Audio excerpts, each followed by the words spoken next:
Hey, this is Toxic Rain Scandal featuring TBK, the Turnbuckle King.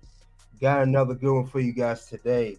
We'll talk about a focus on someone's career, very popular individual that is in the women's division.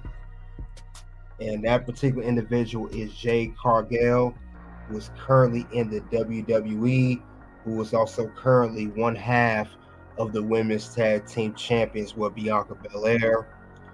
So let's talk about it. We'll talk about her career, do some interviews about it, give you a little breakdown of her background and everything else of sort.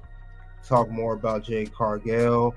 Talk about where she was before she got into WWE and before she even got to wrestling for that matter.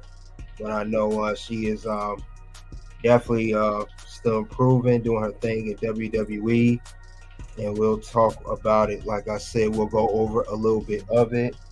We are at the locker room, and it may be some dirty laundry for all we know. With that being said, let's air it. So, Jade Cargill, I know like I said, she has a background. For those you didn't know, Jade is from Gifford, Florida, and it said her dad was a first generation immigrant from Jamaica. Now, before she did get into wrestling, like I said, she has a background. Did you guys notice she started playing basketball at the age of 6? She attended Sebastian River High School and Florida Air Academy and Vero Beach High School. And she helped her teams to 2 basketball district championships. So Jade Cargill, she is quite the athlete, definitely quite the athlete. And not only that, she in 2009 she played Amateur Athletic Union (AAU) basketball for the Orlando Comets. So, and then later on, she attended Jacksonville University, where she played basketball for the Jacksonville Dolphins as a forward/guard. And said in her sophomore year, she was named as Atlantic Sun Player of the Week. Then later on in her senior year, she led the Jacksonville Dolphins in rebounds and steals and was named to the Atlantic Sun preseason first team. So definitely a talented person on the court. And it says while she was at Jacksonville University, she joined the Omicron Delta chapter of the Alpha Kappa Alpha sorority. And after graduating from Jacksonville University with a social science degree, she went on to obtain a master's in child psychology. And after receiving her master's degree, she worked with foster children as a child psychologist until 2019.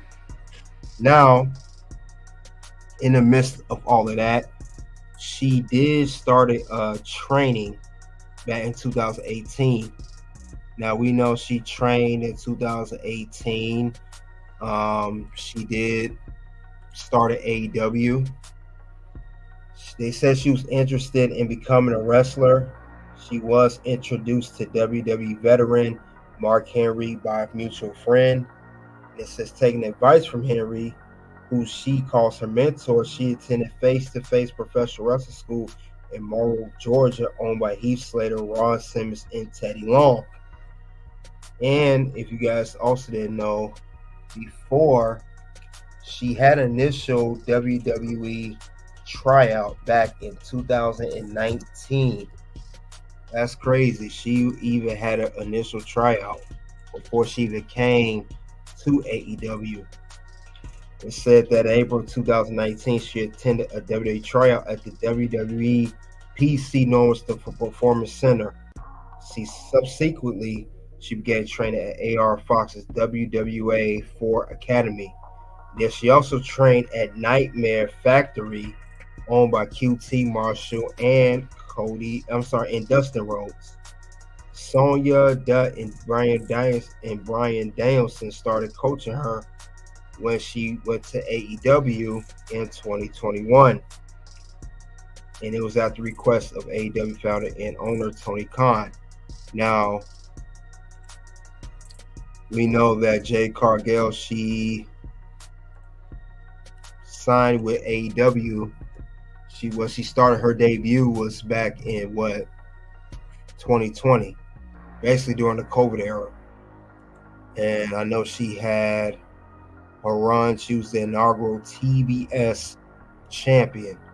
She held the championship for 500 some odd days. So she definitely did her thing. I know her first match ever, I think she had a tag team match with herself and Shaquille O'Neal against Cody Rhodes and Red Velvet. Then also, this is on the March 3rd episode of Dynamite, March 3rd, 2021. But I know, like I said, she was the champion. She was on a big winning streak. She eventually lost the championship to Chris Statlander. And I know shortly after that, it's like pretty much as she lost the TBS championship, that was the end of her AEW run. And she was no longer going to be with AEW. She had decided to, I think her contract was up. And since her contract was up, she did not decide to re-sign with AEW despite a great offer reportedly alleged that was on the table. So what she did after 3 years of being in AEW, in 2023, she left to go sign with the WWE, which she is currently. So we got her later on coming to the WWE, but she's one half, like I said before, of the current tag team champions with Bianca Belair. I don't think they have a stable name, but very good tag team. They work very, very well. They do their thing. They have a good chemistry with each other. I know everybody, when she arrived at the Royal Rumble, her first match, everyone was expecting her and Bianca to have a feud, but it didn't happen. And, they end up teaming up. I'm pretty sure down the line that they're going to have a one-on-one match. When is that? I do not know. That remains to be seen. But we know it's going to happen at some point. We was expecting that at first, but like I said, in her short, 4-year career, she's accomplished quite a lot. So we can say that at least she's definitely done that. And I know she said poorly in the press conference back for WrestleMania, she did not want initially just feud with Bianca Belair. She wanted to go on and team up with her first. That's what she wanted, and that's what happened. They're teaming up now. They're still tag team champs, but I will say they're good tag team champions, so I think that's awesome. And I'm awesome! So they are a good tag team. They have great chemistry. They have good dress attire. You see, they always dress alike. So very, very good tag team, these two. Very good tag team. I know Jade, I could tell she was stiff at first when she came to WWE, and she was even more stiff in AEW. They did everything they could to train her, but she wasn't really there. But I'm glad she's getting there. She's getting much better. I'll give her that. She's doing her thing, so she's definitely improved from when she started, especially back in 2020. So I'll give her that. Like I said, I remember when she stepped foot on AEW and she won the TBS championship when it was, she was the inaugural champion and she defeated Ruby Soho in the final match. So I definitely remember when that happened. So it was solid though. Like I said, newcomer coming on the scene doing her thing, but I know everything takes time, and that's what they're doing. And WWE has done a great job giving her time and let her develop. So I appreciate that for WWE. I can say WWE's doing way, way better training and work with Jay than AEW ever did. So I like that at least. I'm glad that's happened because I remember she won this championship. Avalanche Jaded! 1, 2, 3! So that's Jade Cargill winning the TBS championship and become the first ever champion. But now she's the tag team champion And now she's definitely, doing her thing with Bianca. Great team up together. Both of these girls look strong. But like I said, she's showing improvement. I give Jade that. Definitely showing improvement. So we can't hold that against her. But I would like to see what's going to be the next step for Jade Cargill and what else is going to happen with her. But other than that, though, she's solid. Gotta give her time, which we are. Which I know, like I said, nothing's perfect. So I know WWE and everybody else is going to do that. I can tell you what, she'll have a better run WWE than she ever did in AEW. I can say that at least. Only time would tell. Only time would tell because, like I said, she's got it. She's getting there. She's definitely getting there. Like I said, things don't happen overnight, but definitely you gotta let her do a thing, guys. And I know she'll get to that at some point. So you got everyone. Some people don't still saying she may be bad. They say she lousy. Everybody's not going to come out at the gate and start dominating. You can't expect that to happen. But if you think so, you're crazy. No one's going to come out and do that right out the gate. So I'm glad some work's being done with her. I'm sorry, Jade worked with her, and Bianca's working with her as well. You can tell Bianca's also assisting, make sure Jade is good. They put alongside a great veteran in Bianca Belair, former women's champion, someone who's trained in the NXT. Bianca's been, I think she's been around for, a little bit before Jade, but she was in WWE much longer. So I like what they're doing with her. Definitely like what's going on with her.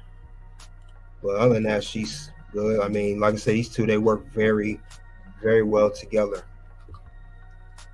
So I like how they're putting these two together, and they will be eventually become rivals. Hartwell, double team. Wow. That's got to do it. Covered by Jade. So they have a great tag team finisher. They're tag team champions since Backlash. So these two are definitely going to make noise later on in the future. But other than that, though, like I said, we'll get more to Envy in a second. See, came into the ring. Oh my gosh. Whoever this is, I can't see that. But yeah, we'll see what's going on with that. Like I said, currently one half of the tag team champions. So these girls are going to be good. They're doing good as champions right now. But we got to see how much longer they're going to hold the belts. We're going to see who's going to eventually beat them. I know they're currently going to defend it in a triple threat at Clash at the Castle against Shayna Baszler and Zoe Stark, and also Isla Dawn and Alba Fry. So they're going to have their work cut out for them, but I know they'll pull through. But other than that, though, just a little background on Jade. I know we're going to do an interview with Bootleg Kev, where this was back a few years ago, right after she started AEW. So we'll see we'll see what she has to say in that interview with Bootleg Kev. So get that for you guys in a second.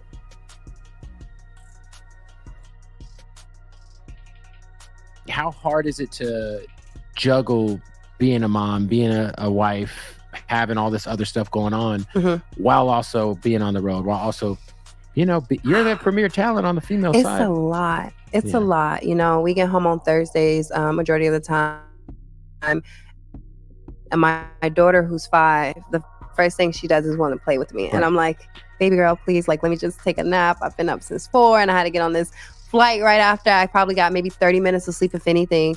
And thankfully I have a husband who played in sports, who understands the grind and the fact that I need a break and I need to relax. I got home this week, he set me up with a massage and everything like that. He does stuff like that because he understands how much it is as far as taxing on your body and on your mental and just a fan base. And if they don't like you or whatever. So, and the fact that I have a spouse who's not in wrestling helps a lot, because only if I want to get away from the fan base or anything like that, and negative attention, I could just put my phone down. Yeah. That's all I have to do. And he can care less. He's like, you want to talk about wrestling? Nope. Okay, let's talk about, what do you want to talk about? Right. And I appreciate that. So it's a lot. I couldn't imagine having more than one child right now. Yeah. I want more children.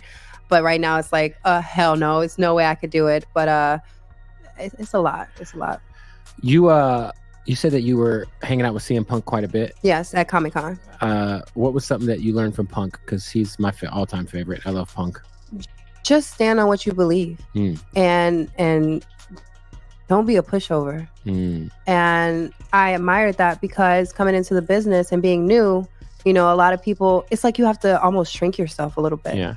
And I know who I am again, and I lived several lives. I've lived real life, and just because I didn't want to do this all my life, or because I didn't put in the time, I refuse to let anybody look at me less than. And I refuse for anybody to treat me anything different, because outside of these lines, I'm a human freaking being, and you're not going to treat me like anything else. So I'm not saying that anyone treated me any type of way. I'm just saying I admire that, Jade Cargill. That's right. Stand up for yourself. Do not let nobody take over. I'm glad she's not a pushover or someone that just seemed nice and just let you take advantage of her. So I admire that. So with that being said, you get an awesome for that, Jade Cargill. Get awesome for that. And I'm awesome!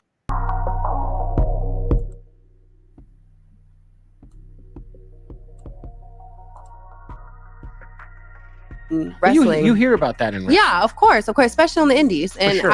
I'm not familiar with the indies at all, but I'm not going to be walked over. And I refuse for you to because I'm Jade Cargill, and outside of these lines, I'm Jade Cargill. So I'm not going to let you address me anything less. So the fact that he told me to stand on what I believe and don't be a pushover, that stuck with me. He's a great guy. How crazy was backstage the night that Punk did that press conference with Tony Khan sitting next to him, and shit hit the fan? And it was like, I was like, oh my God, this is amazing. I have no idea. So I wasn't there. Okay. I had already left the stadium. I had already left. Right after my match, I left. I was like, all right, like, I'm out, guys. And so I heard about it just like the rest of the world at the same time. Yeah. It was pretty shocking. But and again, I saw that look that Tony Khan gave him, like, yeah. But I mean, I don't know. From my opinion, Punk's a great guy. He's been nothing but nice to the women's locker room. He talks to me, tells me his experience again at Comic-Con. You know, we got really close because he was my tag mate in the interviews, and I learned so much from him and so much knowledge in the industry. And again, he's, you know, been in 2 different companies, and of course he can do whatever the hell he wants to do. So he doesn't need it. He does it because he loves it, and that to me speaks to me because I don't need it. I do it because I love it, and I appreciate people like that. How did Mark Henry discover you? We had a mutual friend named Kelsey, and she asked me jokingly. Well, she was serious. Because he's obviously a legendary bodybuilder. Yeah. He was the world's strongest man. Yeah, and his friend Kelsey, our mutual friend, is a bodybuilder, and she jokingly asked me about it. But she was serious. I was joking about it, and I was like, wrestling? I haven't watched wrestling since I was 14 years old. We're talking about wrestling, and she was like, yeah. So she had a serious face, serious tone. And I said, okay, well, let me try this out. I'll do it. And she was like, okay, well, I really know a Hall of Famer named Mark Henry, and he can get you into a tryout. And I went to a tryout, and it lit a fire under my butt, and I never wanted to let it go since then. Wow. Yeah. Yo, what up? We got to stop the interview real quick to tell you about our family over at MyBookie. That's right. With lots of thousands the Cowboys by using the promo. I don't know what I'm doing. It's fun. I up with that new account $1 right now. Sign up somehow in a ring at a pay-per-view. Yeah. In some way in my life, I'll get fucked if I get famous enough where I could just go out there and get fucked up. Like they pull me really out. You want to do that? I'll be like front row and I get pulled over and I gotta take a bump or get thrown on through a fucking table. Really? Please. Oh my gosh, you sound like me. I can't wait to bleed for the first time, to have like a street fight and like the shot of the blood just go oozing through my face and my hair, and like I don't know what I'm doing. I'm gonna have to get a new wig when I go to the airport. But yeah, I know. I can't wait. And AEW's, they've had some bloody moments so far. Plenty. Yeah. Plenty. So whenever I have my first street fight, I mean, if I allow them to even touch me, then I can't wait because I'm gonna I'm excited. That sounds wild though, but that sounds just as wild as you saying you want to go through a table. Oh yeah, I would love to get put through a table. That's wild. Even if it's by like a master jobber like Dolph Ziggler or somebody, You want to go through a table regardless. Whatever, yeah. Okay. All right. Yeah. All right. Maybe you can see put me what through a happens. table one day. Yeah, maybe if I can't touch men I'll wear like a that. fucking I little wish Bow Wow I could. shirt. Oh my gosh. Bow That Wow. guy. Greatest rapper of all time. Who? What's his real name? I don't know. Shad Moss. T Moss, bruh. I don't even know who What that is. Okay. So help me. Yeah. So this Bow Wow thing, right? Yeah. How much of the Bow Wow thing was like storyline? Like, he's obviously a very small guy. Very. He's kind of small and round now. The 30s have hit him, just like they hit me. He didn't look that. I mean, he doesn't look round at all. I think he just fills out in the face a little. But other than, As I think do I that's now a trick. too. Yeah, I think we're the it's same a age. trick. So. Yeah, it's a trick. But yeah, so obviously the Bow Wow thing was all over shade. It was like everywhere. So Yeah. like how much of that was like because break down the Bow Wow storyline and was it like mostly some storyline shit on TV or like what happened? I don't know what happened with it. Yeah. Something was supposed to happen. It didn't happen, and we moved on from the situation. Did you ever listen to him? Growing up, I did. I think everybody did, but I was more of a Romeo fan. Really? I was more of a Romeo fan. I liked Bow Wow and then they Romeo. both kind of ran 106 in Park. As a kid, I watched kind of, but I played basketball, so I was out like at practice when that came on. When did that come on? Like 7? Something like that. Yeah. 7. For Yeah. an AJ, Yeah.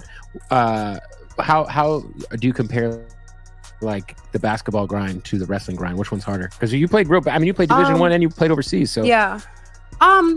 Me being overseas, that's why I was done with it, because women didn't make that much money. And so I quit because of that. And also it was just, I felt like I was missing out on all my friends and them living life. And like they couldn't visit me all the time because they had jobs.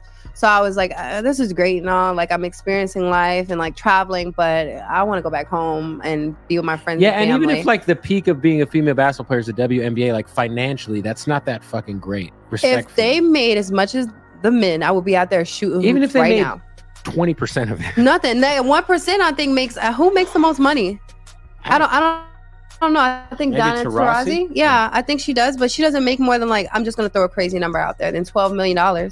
No, she don't. I don't. I honestly think she makes like $200,000 a year. You're lying. I swear to God, I don't think it's that much. You're lying. See, that's so. And I understand. Well, like, listen, we there's don't a reason have why. that fan And base. listen, shout out to Brittany Griner. Glad she's home. There's a reason why she had to go to Russia to play. Yeah. Well, a lot of these, so overseas, a lot of these leagues, they lock you in to where they give you a contract that says, hey, I want you to stay here in like Tel Aviv and not play in the WNBA because of the season. So they'll do that, but they'll pay you way more over there. And depending, like if you're in Monaco, it's tax free. Yeah. So, I mean, overseas is where it's at when it comes to women making money as far as basketball, but you're missing out on like home life. That's the only thing that sucks about it. You have to have an insane level of unhealthy fans in terms of like Step on me fans. Some of the weird shit they say to you. Yeah. I can only imagine your DMs they could probably be a dark place every once in a while. Yeah. Whoa, I used to get those kind of pictures all the time. And I think because now I post my family a little more and my spouse, they kind of like back off more so. But people like that dominatrix stuff. So yeah, I just feel like men are very creepy. They can be. Well, wrestling, come on, wrestling fans are. And I was gonna say, all then right. you throw into the mix. Okay, there's a gray male area. wrestling fans. Yeah. And there's a whole fucking just. Yeah. God bless them. I'm Yeah. a male wrestling fan. I mean, I'm married and I get laid, but like a lot of them don't. So you're admitting that you're weird. You said earlier you were weird. No, I'm a normal. I'm like of the minority of the people who watch wrestling. Okay. But there's a lot of those guys. Yeah. I get a lot, but in person, they get afraid. Yeah. They get timid. They get afraid. And they really don't say much. Like they'll say, "Oh, can I get a picture?"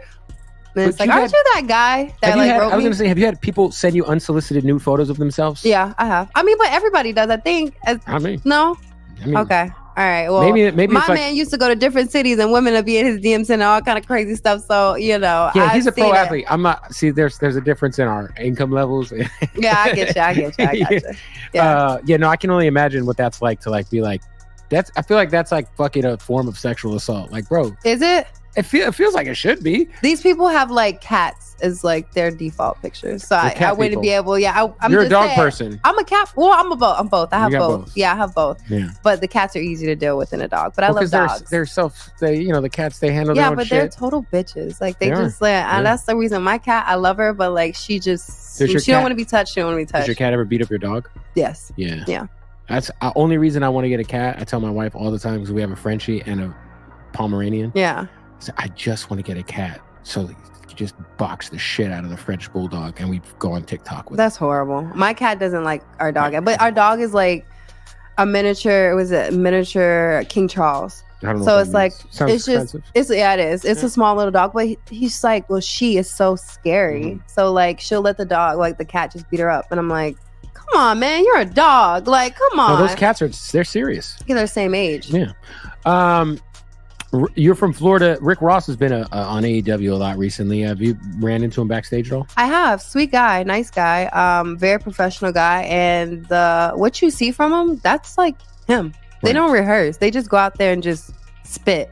But also, he's an entertainer.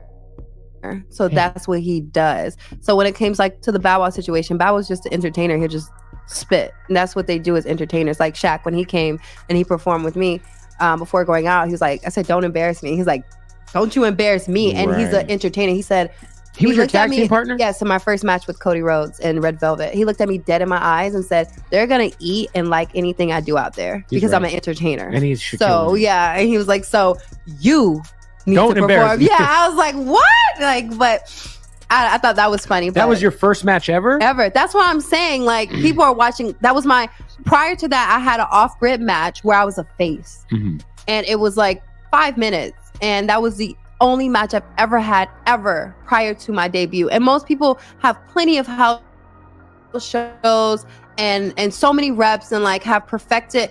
I didn't know I was turning heel until, I thought I was going to be a face. Right. And the first night I went out there to do my promo, they're like, yeah, you're going through the heel tunnel. And I was like, wait, so does that mean I'm a heel? They're like, yeah, you're a heel. Yeah, that shows you right there that AEW does not do no proper training. Everything's on the fly, and they just don't have no good developmental system, unlike WWE. And they didn't give enough matches before she went on TV. So, like I said, that shows you how AEW run the organization. All empty wrestling, they call it. Not all elite, all empty. It's empty seats at the arena. Jay said, "What's up, Jade Cargill?" All right, let's continue on with this interview. I'd love to be a heel. So it's fun. Just fucking yell a little. It's fun. I love it. I would be like, I want to make a child cry in the audience every night I go out there. That's what I would want to do. I flick some kids off, but I have a kid, right? No. Yeah, and if somebody messes with my kid, I'm gonna whoop your ass. I just want to do something to their hero.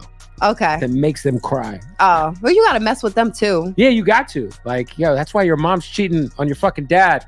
Oh my gosh. Well, have you seen MJF? Well, Max does it. Yeah. No, I love it. Yeah. So you this whole time you've been a heel for the most part, right? Yes, that's all I've been is a heel. But I get cheered and I'm like, what the fuck? Can I say that? Yeah. Yeah. Okay. All right. Yeah, you're on it. Yeah. Well, your company's not publicly traded. You'll be all right. No, we'll be all right. We'll be all right. Oh my God. He's gonna get me in trouble. So so talk about Shaq, because Shaquille O'Neal obviously is the man, but to be that's a pretty wild first match. Mm-hmm. You're tag teaming with somebody who's not a wrestler. No, but he's been in that stage before at WWE. You're going against Cody, who's like the face of the company. Yep. Well, how nervous were you? I wasn't nervous. Wow. At all. I think because, again, I played college sports and I performed in front of thousands of people and I've done all-star games and things of that sort. It just, you're going to get what you get. And even when like I've been out there and the cheer shots or anything of that sort, and it's something I've never done before, I don't know. Like I have this thing where it's like fight or flight. And I'm like, Jade, how our fan base is. So you just got to go out here and do the best you can. And it is what the fuck it is. How hard is it to get the promo part down? Because I think it's almost, there's people who their entire WWF career is based on their ability to rock a mic, or wrestling career. Sorry, not. I know what you meant, but you know what I mean. So for you, like, how much work do you put into mastering that part of the game? Because it's as important as the in-ring stuff. It's like they kind of one hand washes the other. A lot, and I take acting classes, so Nice. it helps. I take improv classes, it helps tremendously. But also, my character is nothing but an extension of myself. Right. So me saying like I got this, I got money, all this kind of stuff, like I do. And I'm speaking from the heart. I'm just not as bitchy with it. Like I'm really a chill, laid back person. Like I'll post like a little stuff here and there, but I'm not showing you like everything. And I live in Atlanta, so you don't want to get robbed. But so I don't post everything, but I heard Atlanta's it's just hot me. right now. It's really hot. Even like in Buckhead, where it's like nice. And that's people where are getting robbed. I used to stay in Buckhead. I had to move out. It's wild. Yeah, you would hear crazy. gunshots at like 2:00 in the morning, 3:00, and the neighbors talk through like the app. So we're like, is that gunshots? And they're like, yeah, it's gunshots. So all my neighbors moved out as well. No offense, but if you still think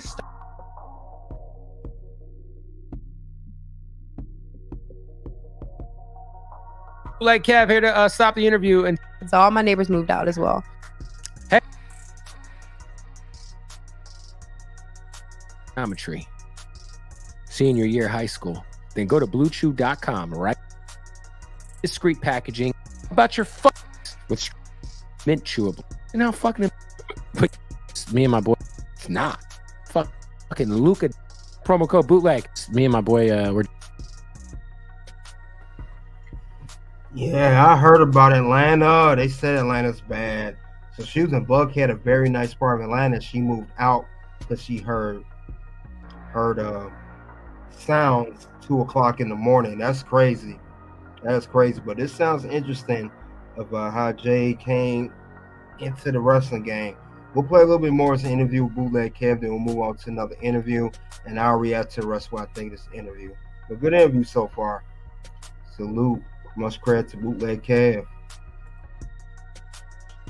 We're just talking who we thought, me and my co-host James, we were just talking about who we thought were the best guys on the mic in wrestling history. And because I always dive in these like YouTube rabbit holes of like promos and like The Rock or Paul Heyman or guys like that. Or Jericho was a fucking amazing. I mean, CM Punk is like.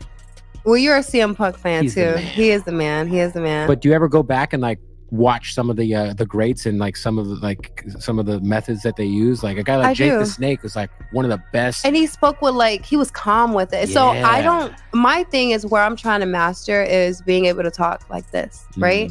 But I'm supposed to come off like a total like raging, like angry woman.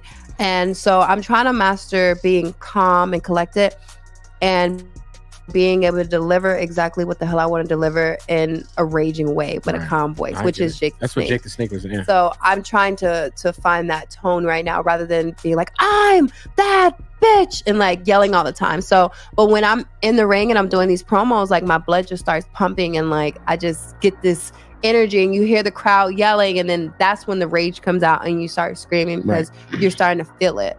And I'm trying to just set back the tone a little bit and like, okay, y'all feel this, but like I'll get to where I need to go with the yelling. And right now I need to keep it mellow. So I do check out all the greats. That's dope. I saw you hang out with Naomi, who's obviously sweet woman, super cool chick. Have any of the like veterans, whether they're with AEW or not, like reached out to you to give you any pointers, or they're like maybe trying to be your big homie? Yeah, plenty. A lot of people in this business want me to succeed. And when I say a lot of people, a lot of the veterans, like all the old school people that you see, they want me to succeed and they understand, they see money. So they're like, hey, like one thing they appreciate, especially at all the old school guys at AEW, they're like, you look good, like that's great.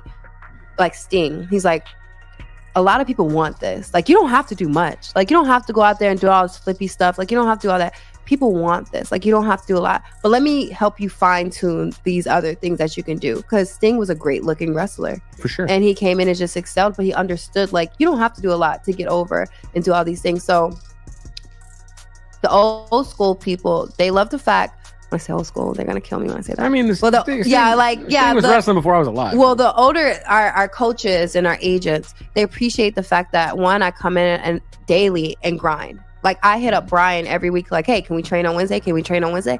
Because I want to get better. Like I didn't enter this sport to be good. Like I don't want to transition into the next thing until I'm great at this. Right. And people can talk all the crap they want. Everybody knows I'm going to be great at this. Mm-hmm. And I say that with so much confidence because I am. And I put in the work to say that. And I've just started. And Mm-hmm. I'm getting compared to so many amazing women that have been doing this for so long and have the best of everything. And the fact that I've came from nothing, I didn't watch wrestling. I watch it and I study it now and I respect it. You can't beat that. Right. So I'm only going to get better. And that's undeniable. So the veterans look at me and they give me so much respect and they give me such great advice about keeping Right. my head clear and just Right. focusing and knowing that you're going to be good. Just don't be too cocky. Don't be so full of yourself where it blinds you and it gets in the way of your success. How hard was it? Because you really didn't. You say you really didn't watch wrestling, right? Mm-hmm. I watched it until I was 14, but right, after but that, no. obviously, yeah. I mean, that was a long time ago. But is it because we always, I at least perceive wrestling to kind of be it's like a fraternity. Mm-hmm. There's a lot of unwritten rules. There's a lot of they want to keep outsiders out as much as possible. Yeah. It's like any industry, right? But it's wrestling is very much the good old boys club. It feels like.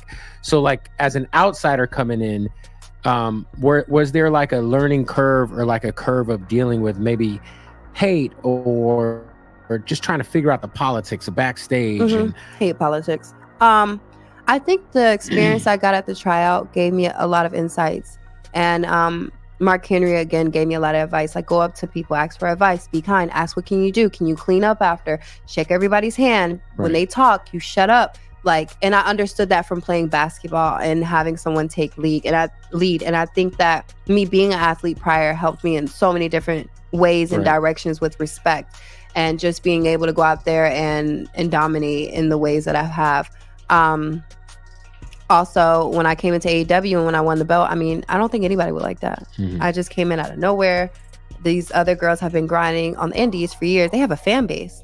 Right. They've given a lot of their time and work and all this kind of body to the sport. And here I am coming in and I look good. And it's all right, you're kind of being shot to the top right now. But at the end of the day, people can say and feel the way they feel, but that's a lot on my shoulder now because I've been given a belt.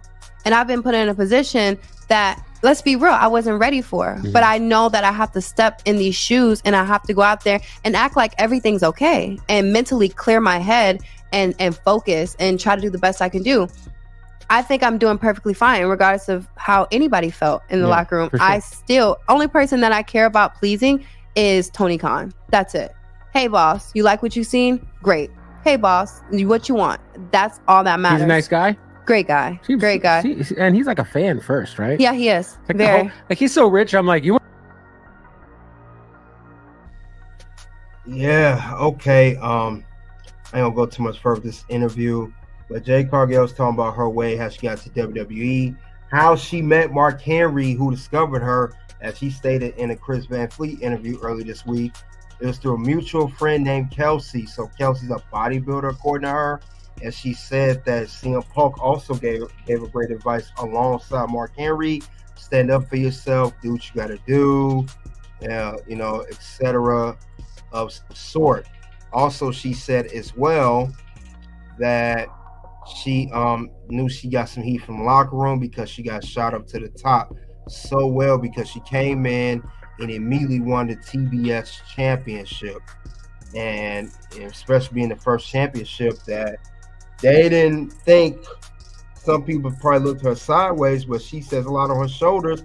And she even admitted that it was too soon for her to win that belt. Like I said, AEW threw Jade in a situation where she did not have to win that belt or be pushed up like that without getting some more time to develop and polish. But that's pretty much AEW for you. That's how they do. But like I said, she won't be there forever. She was there for 3 years, and she ended up leaving to go to WWE. But she has some good things in the interview. She seems very, very humble, very appreciative of what she's done. She knows that she has to put in the work. She knows she's not been doing indies and stuff for years now, having a long background in training wrestling. She knows that also she hasn't watched wrestling since she was 14. She's watching tape. She's even willing to train when she's not taping AEW episodes or now WWE episodes, I should say, for now at this point. But yeah, she's definitely willing to put in the work. She's willing to get better. She said she knows she's going to be great. And she said another key point, all the veterans want her to win. So with that being said, I like the fact that they want her to win and they're not trying to tear her down. So is that good for Jade? Absolutely, yes. Yes! Yes! Yes! Yes! Yes! Yes! So that is a plus that they want to see her win. So I'm glad that's going on with Jade. But I know she recently did an interview. She had her first, she debuted at the World Rumble, but she also had her first PLE with a tag team with Bianca and Naomi at WrestleMania 40. And she had an interview with Chris Van Fleet where she talks about, her debut and dream matches in 40. Her debut, like I said, Royal Rumble. Then later on had her first non-Royal Rumble match or first tag team match, I should say, on the PLE. A big one, of course, WrestleMania 40, that being. So I'm glad she's in WWE now. So let's see, you guys gotta say. Todd Buchanan says she WWE and not done born AEW. Yeah, we call AEW all empty wrestling. Right, Todd. But yeah, let's see what she has to say. She has an interview with Chris Van Fleet and see what she has to say regarding that. Let's get to it.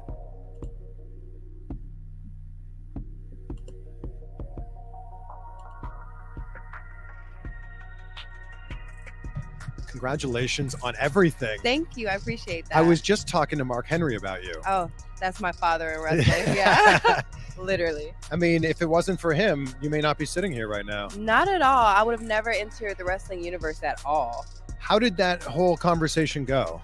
We have a mutual friend. The mutual friend was like, hey, I know this legend at WWE. I'm going to connect you guys. He came down, watched me train, seen the way I looked, seen my commitment, and said, yeah, you're going to a tryout. I'm going to sign you up for a tryout. Keep your head down, do the work, talk less, and listen more.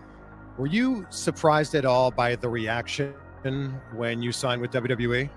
Yes, I didn't know it was going to be such a big press release. I was really just taken back by it all. I don't want to say I didn't think I was going to be so accepted at first. I thought people were going to say, different things about my signing, but I was very elated when I seen the response.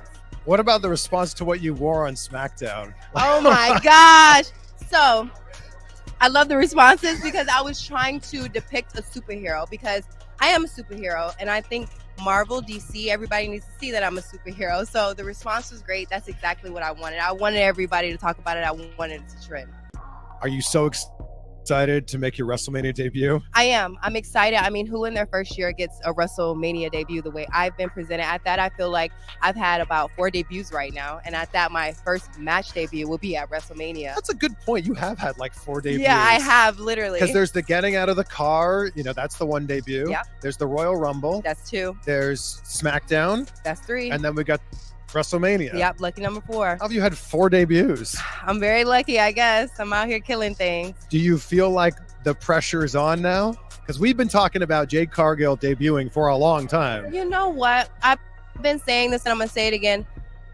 I make diamonds under pressure. So it's fine. Like, I love pressure. Being an athlete, being a pure athlete all my life, I'm the one that wants to have the ball in their hand to make that last shot. Like, I'm that person to win that game. So I'm excited. There's no pressure for me. Everybody keeps asking, like, are you nervous? Are you nervous? Of course, being in a new atmosphere with a new fan base, like, okay, there could be some nerves, but no, the bigger the crowd, the better. Fans have made a lot of dream matches for you. Yeah. But what are the dream matches that you want? The Rhea Ripley's, the Becky's, I would love to have a match with a male. If they let that ever happen, I would love to. The Bianca Belair, Obviously, we're on the same side right now, so let's just like push that way to the back. Yeah. However, all the top women, they all can get it. Yeah. How can I get my shoulders to look like this? Work out 5 days a week for about 2.5 hours. I mean, I do, but I don't look like You that. you can, and eat clean. I eat clean too. Thank you. So that's Jade interview with Chris Van Fleet. She talks about WrestleMania debut. You know, she came to WWE performing under a big audience. Says the bigger the audience, the better. So she likes the ball in her hands. So she likes working under pressure. I guess that makes her, of course, better. So we know her initial WWE trial was 2019, and she left AEW in 2023 to come to WWE. But I know she had another interview we'll get to in a second, and this was of Luster Open Radio. So we'll talk more about that and Luster Open Radio and see what she has to say there. And this was she explains why she left WWE. I mean, why she left AEW for WWE. Excuse me.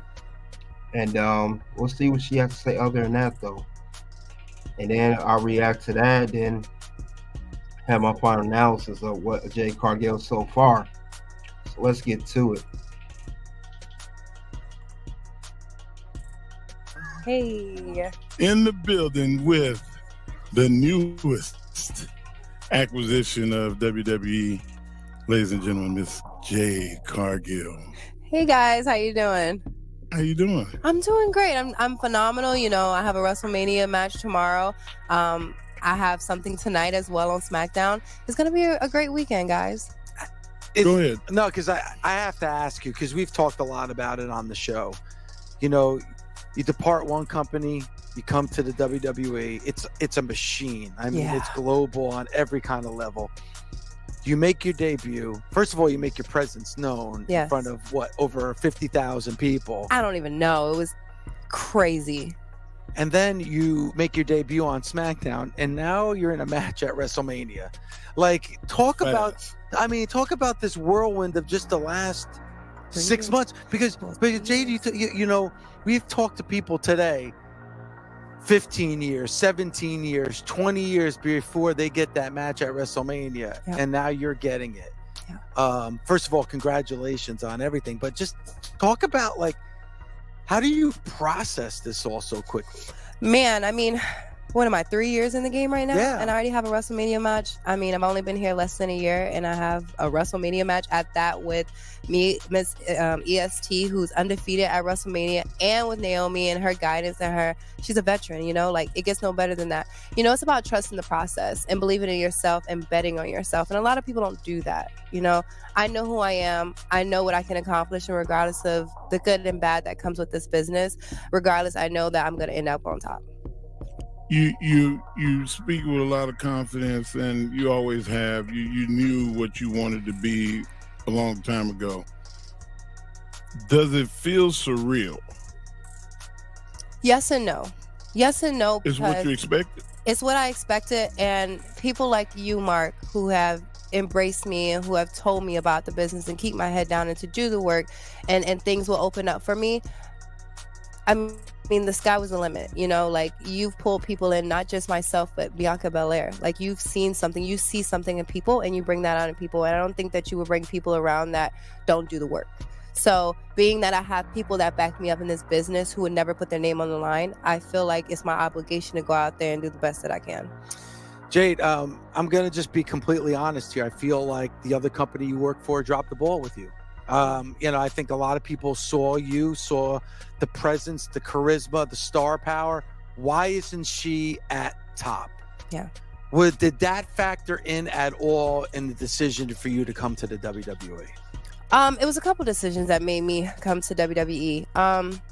I mean, other than the fact that the machine is ridiculous over here, the connections, the history, the legacy, it's one of one, you know. AEW is a new company. Obviously, they're still figuring things out, but that happens in every company, right? You have to figure things out, what's good and what's bad. I'm 31. I don't have time to really grow with the company at my age. I have to be in a established company, and I have to go over there and let that be known, because you can't do this forever. And as a woman, especially in your 30s, women are the majority of the fan base is like, okay, well, it's time for her to like go out by her way. What's next for her? And let's be real, people want to see, regardless if they're good or not, they want to see that 20-something-year-old on TV rather than that 30-something-year-old woman on TV. So time is not on my side, and I knew I had to make the best decision for me, but not just for me, my family. It gets no better than this. I mean, the front office is the front office, and I think that's the best way to sum up what it is, you know. And I trust the process. You know, I have a WrestleMania match, and again, the front office is the front office. You're in a place where the big fish swim. Yes. And you can take your pick. Which fish do you want to try to fry?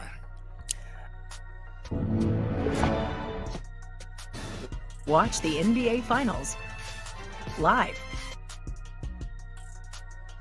The big fish in the big pond, because I know I can swim. I've been thrown in the water from day one. Had no business being in a match that early, but I was. First match ever, thrown on the stage with Shaquille O'Neal against Cody Rhodes. Like, who gets that? I did. However, I had no business being in that match at all. I didn't have a match prior to that. I didn't know what I was doing out there, but I did it, and I swim, and I'm here today. So I know that I can swim in a big pond, regardless. I have that draw. I have that charisma. I have that aura that a lot of people don't have, and that comes naturally. That's not something that's taught, and everything else is taught. You know, again, I put my head down. I do the work. I'm very respectful. I go to work. I leave it all on the mat.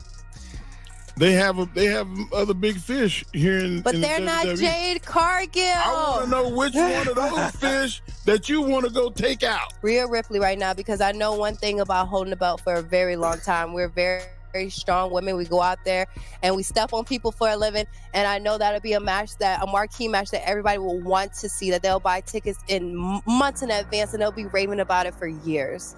Jade, I've seen times in your career where you're the most hated woman on the roster, and then there's been times in your career that you're the most beloved. I've seen you where you're looking at the crowd like, please, and then there's times I see you with your daughter. Yep. And it's just like, what do you prefer? What's more real to you? What a good question. To be honest, it doesn't matter. I weather the storm, whether you take it. You can be on top, the crowd will turn on you in a second. It's honestly, as long as I'm making money. That's what matters. Anyway. And then my daughter, like, I know people, especially backstage, they didn't want me to do that, but I was like, listen, I know from the history of wrestling, people have a strange relationships with their kids. I need my daughter to see that I'm doing this for you. I'm out here shining for you. Yes, I'm doing it for myself, but I want you to say, oh, my dad does this, but my mom does that. You know, like, who can say, when I tell people I'm a wrestler, their eyes light up. They're like, oh my gosh, you wrestle? Why did you choose wrestling? And I'm like, it's nothing like it. Like, you're on that stage, like, you're feeling the embrace of the fans. It's nothing like it. It's like something just going through your veins, literally. So fans always turn on you, whether you're good or bad. I could care less, to be honest. My check clears, and I'm here to create a legacy. Exactly, I know, right? Cut the crap. I gotta figure it out. We'll figure it out. But I'm here to create a legacy. That's what I came for. I would have never made the jump if I did not think that. I'm here to bet on myself and to win. Yeah. Philadelphia, WrestleMania, 70,000 people.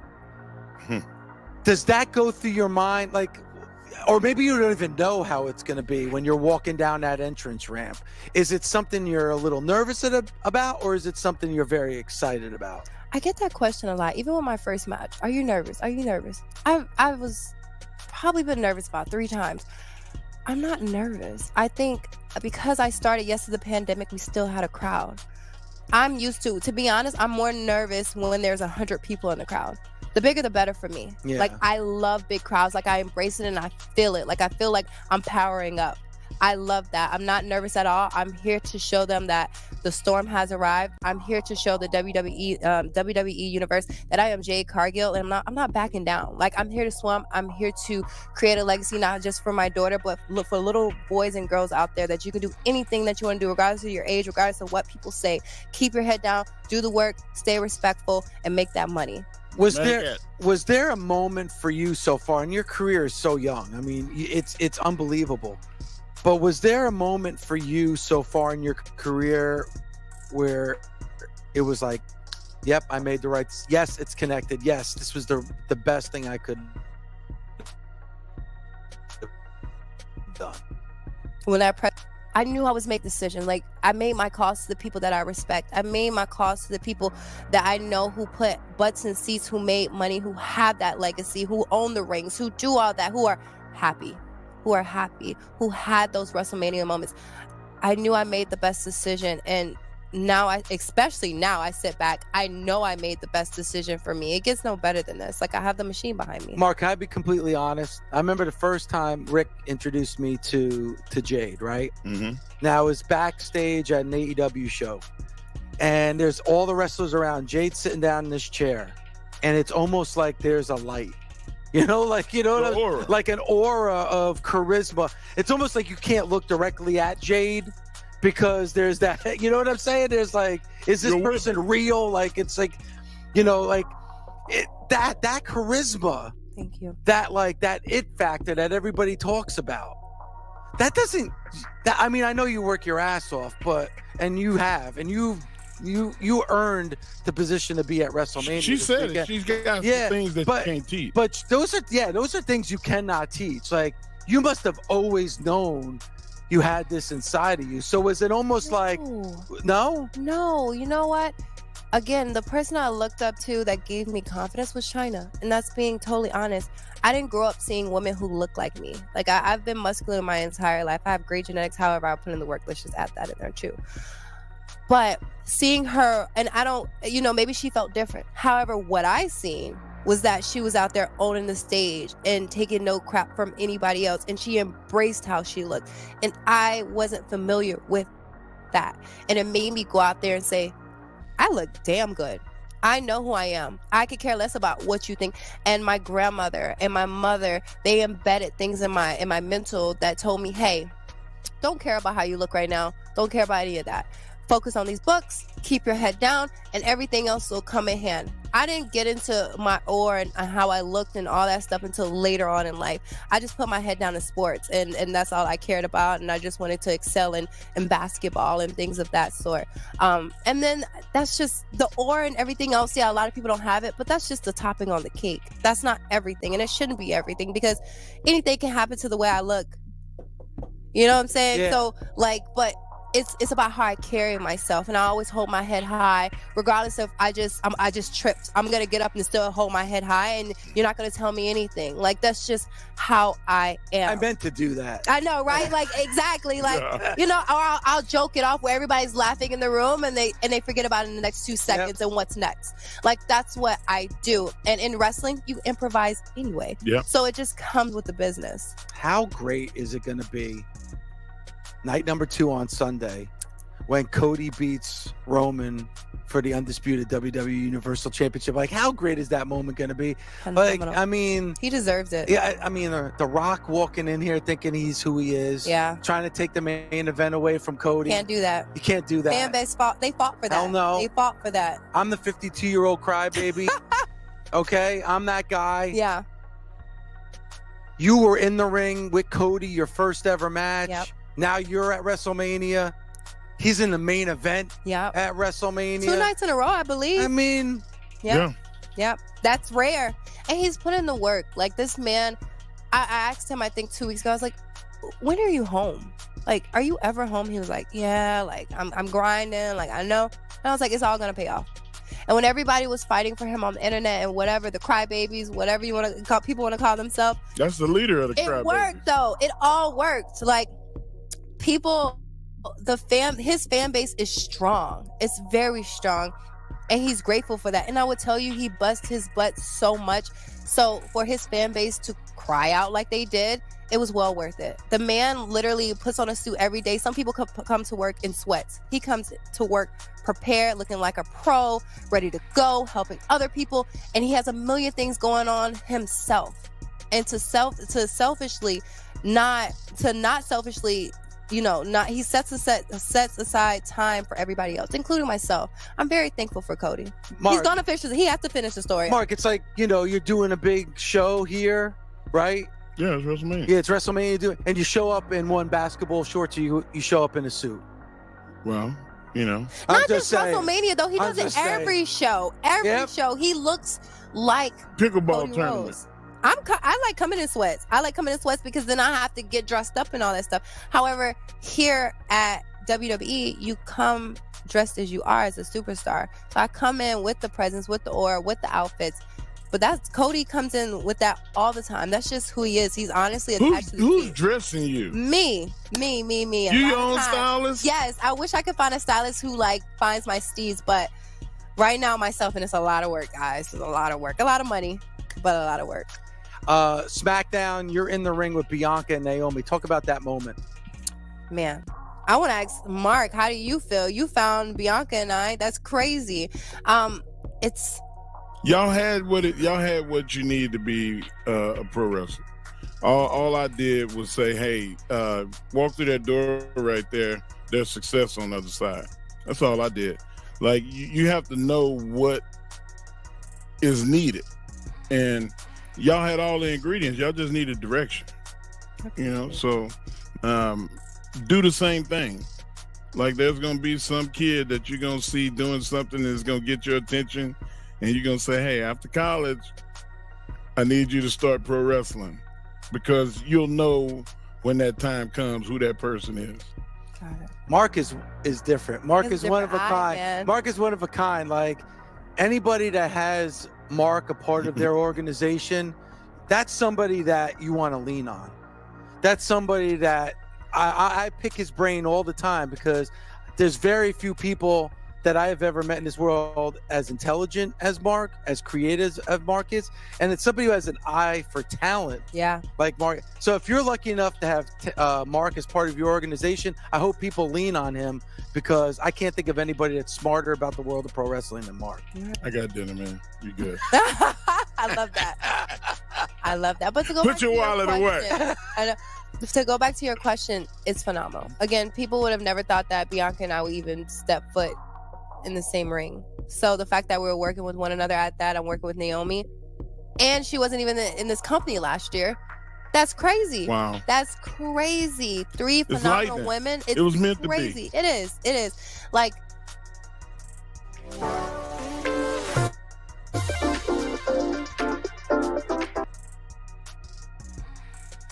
we're here to show the next generation that you can do whatever you want to do, regardless of your background, whether you know what you come from. It's okay to say that, you know, like you want people to succeed, but you also want people to succeed that look like you, that never had the opportunities, or I had no idea that I could be a wrestler. I just didn't. Nobody told me, hey, you know, you should aspire to being a pro wrestler. Or you should act, or you should do, because those opportunities weren't presented for me. You can do that. Yep. You can present those opportunities to little girls that look like you, other than your daughter. Yep. And they'll listen. Yep. So. And we're athletes. Bianca and I came from an athletic background. Knew nothing about wrestling. I know I watched it growing up, especially the Attitude Era is my favorite era. But that was it. I put my head down and I focused on basketball from there on up, because where I'm from, Vero Beach, Florida, which isn't far from Orlando, but it's a world outside of a world of wrestling. It's like, I would have never fathomed, how do I get into this? So, you know, it was something that I would have never stepped foot in if it wasn't for Mark coming in and intervening and being like, hey, I see what you do. You look great. I want you to have you come to a tryout, you know? So we didn't come from a wrestling background at all. Jade, I love and respect you. I appreciate you giving us time today to talk to us. You got too much to do. And I'm going to say this. I know that you're somebody that steps up to every challenge. Of course. I was going to challenge you to an arm wrestling match. But your nails I don't want to embarrass you. But your nails look too nice. I don't want to get blood on me. I like how he's trying to make it seem like he chose. You want to get blood on your shirt? I like this shirt. Yeah, it's nice. It's look, it's gonna be leaking right here or right here. I don't want, and I'm not getting paid to do it. Yeah, there you go. I don't work for free. I'm sorry to tell you that. What I say all the time, I don't hit people for free. I don't work for free. I love it, Jade. They know. Thank you. Jade Cargill, can't wait to see you. Thank you so much for the time. We appreciate everything that you do, and nothing but success. But you want to know something? I don't have to wish for it because I know it's going to happen. Thank you so much. I appreciate that. Let's Good luck. go. I appreciate it.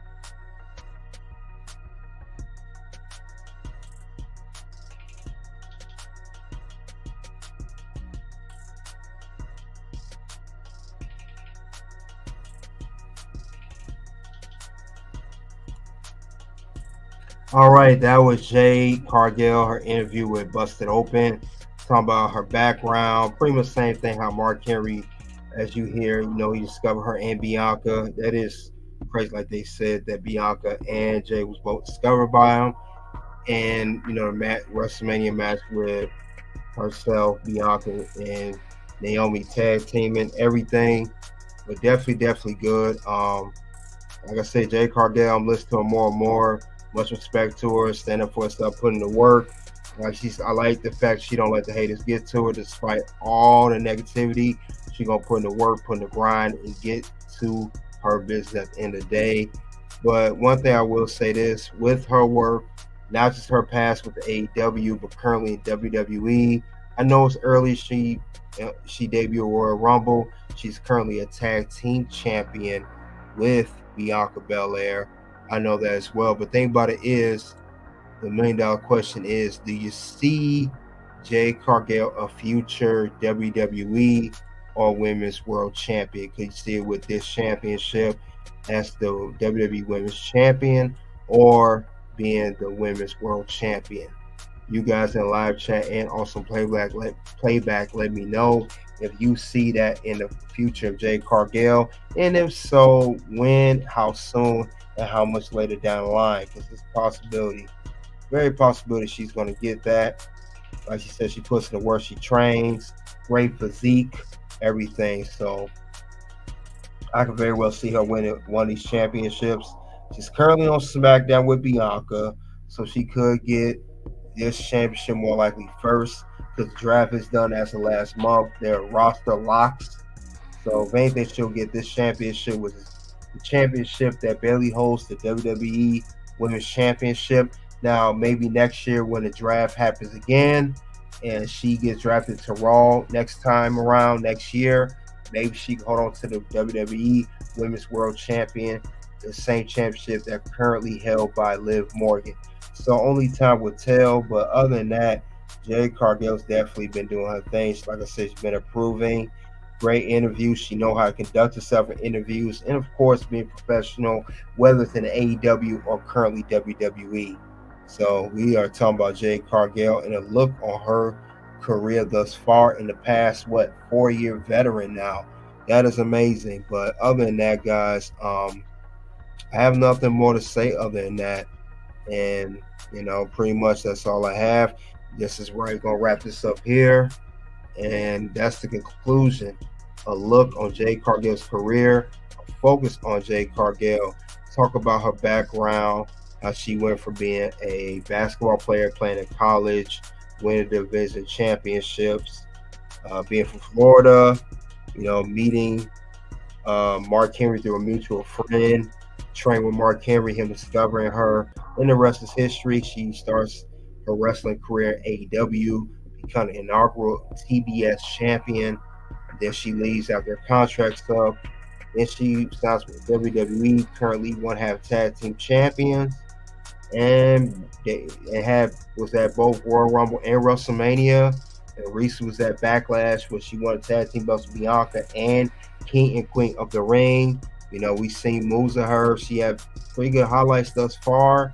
Like I said, we've seen her win the TBS championship from Ruby Soho. In an inaugural match for the TBS champion, beating Ruby Soho. Avalanche jaded! 1, 2,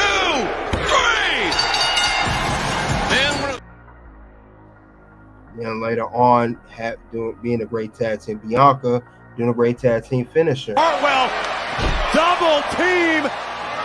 Wow! That's gotta do it, covered by Jade! So yeah, Jade Cargill in her short 4-year career, she's had some amazing highlights already, but only time will tell what's going to happen next, when she will become a Women's World Champion for WWE, because we know she has not been a World Champion her career, just TBS Champion and Tag Team Champion. So So I know that's her next goal. Who knows? Maybe she win Money in the Bank. Who knows? But other than that, guys, that's all I have regarding that. You guys let me know in the live chat and playback what you think of Jade Cargill's career thus far. Her background being a basketball player, if you guys did or did not know, and see what the future is going to be for Jade Cargill. But other than that, though, guys, I appreciate you guys coming out. Soon two videos will pop up. One video will be Why Natalia, the true BOAT, best of all time. Next video is Mercedes Moné, the best champion. Until then, it is OUT.